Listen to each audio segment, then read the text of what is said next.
একটি প্রশ্ন করলাম, স্কলার কারা? কাদেরকে আমরা স্কলার বলবো?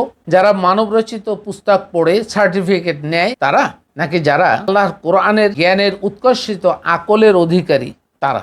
অত্যন্ত গুরুত্বপূর্ণ একটি প্রশ্ন। আমরা পার্থিব জীবনে শিক্ষা দীক্ষা করার জন্য বিভিন্ন বই পুস্তক পড়ি, কোরআনও কিছু পড়ি, অন্যান্য বই পড়ি, হাদিস পড়ি, কিন্তু বেশিরভাগ ক্ষেত্রে কোরআন বাদ দিলে সকল কিছু মানব রচিত পুস্তক। এই মানব রচিত পুস্তক পড়ে আমরা ধরেই নিব যে তার মধ্যে কিছু না কিছু ভুল আছে। আপনি যদি অন্ধবিশ্বাস করেন লেখক এই বইটি লিখেছে, তারা এখানে ভুল নেই, না, এটা হতে পারে না। আল্লাহ বলছে ইন্নাল ইনসান আলাফি খুসর, মানুষের মধ্যে সবার মধ্যে ভুলের মধ্যে আছে, ক্ষতির মধ্যে আছে, তাহলে মানুষ ক্ষতির মধ্যে আছে।